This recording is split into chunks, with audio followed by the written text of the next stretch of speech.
जय मसीह की। परमेश्वर का वचन कहता है कुरिन्थियों की दूसरी पत्री उसका 6 अध्याय और उसकी 14वीं आयत में, अविश्वासियों के साथ असमान जुए में ना जुतो, क्योंकि धार्मिकता और अधर्म का क्या मेल, ज्योति और अंधकार की क्या संगति। मेरी शादी को 17 साल हो गए। मुझे याद आता है मेरे जीवन का वो समय जब मैंने अपने शादी के लिए 10 साल लगातार प्रार्थना की। मैं अपने परिवार में अकेली विश्वासी थी। मैं जानती थी यदि मेरा मसीह विवाह हुआ तो केवल ये परमेश्वर के अनुग्रह से हो सकता है। हम 5 बहनें हैं। मेरी बड़ी बहन की शादी हो गई थी, दूसरे नंबर पर मैं थी। मैंने 10 साल लगातार अपनी शादी के लिए प्रार्थना की। उन 10 सालों की घटना मैं आपके साथ बताना चाहूँगी, वो अनुभव। उन 10 सालों में मेरी सारी सहेलियों की शादी हो गई और उनकी शादियों में मैं जब जाती थी तो लोग मुझे वहाँ पर ताने मारते थे, तेरी शादी कब होगी। और मेरे घर में बिल्कुल मातम सा छा जाता था उस समय में। मेरे पापा मनी लेंडर थे। लोग अपनी बेटियों की शादी करने के लिए मेरे पापा से पैसे उधार लेने के लिए आते थे और मैं उनका रिकॉर्ड बनाती थी। मेरे पापा बहुत दुखी रहते थे कि मेरी बेटी की शादी नहीं हो पा रही है। पापा पूरा जोर लगाकर रिश्ते लेकर आते थे मेरे लिए और कोई भी रिश्ता नहीं लग पाता था। मम्मी कहती थी पता नहीं क्या बात है, जब रिश्ता इसके लिए आता उस दिन ये बहुत ही बदसूरत लगने लग जाती है, क्या प्रार्थना करती रहती है रात को बैठकर।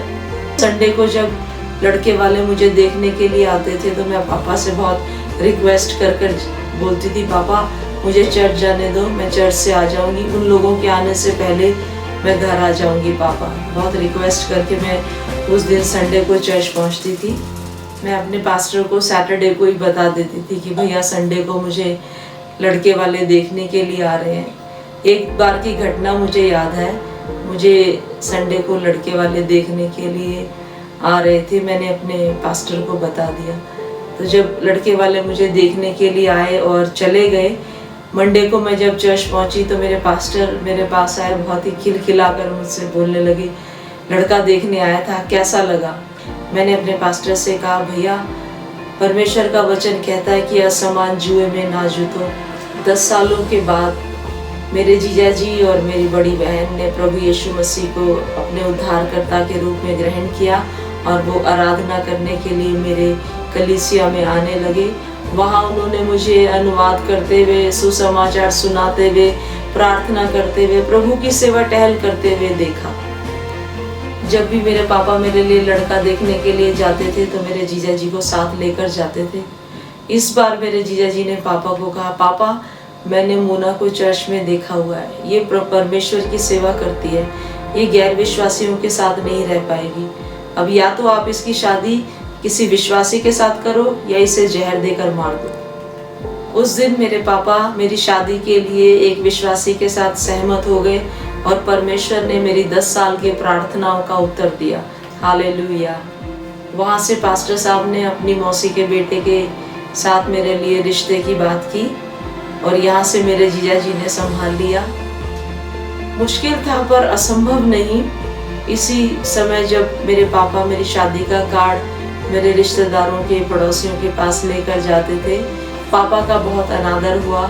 लोग मैरिज का इनविटेशन कार्ड स्वीकार नहीं कर रहे थे। पापा के जो बिजनेस राइवल्स थे, पड़ोसी थे, जो रिश्तेदार थे, वो पापा को कहते थे कि क्या तू पागल हो गया है, होश में तो है, तुझे पता भी है क्या कर रहा है। मेरे पापा घर में आकर मुझे गले लगाकर रोने लगे। मेरे पापा ने कहा, मुझे एक बात पता है कि तेरी भक्ति सच्ची है और मैं तेरा साथ दूंगा। मैं तुझे इस समाज से इज्जत से विदा करूंगा बेटा। मैं परमेश्वर का धन्यवाद देती हूँ। प्रार्थनाओं ने मेरे पापा को पीछे नहीं हटने दिया और मेरा विवाह 4 नवंबर 2003 को संपन्न हो गया। My father is my hero. आज मैं उन सब जवानों को उत्साहित करना चाहती हूँ जिन्होंने असमान जुए में ना जुटने का निर्णय किया हुआ है। प्रार्थना जारी रखें। वचन कहता है कि कोई भी बिना जोड़ा ना रहेगा।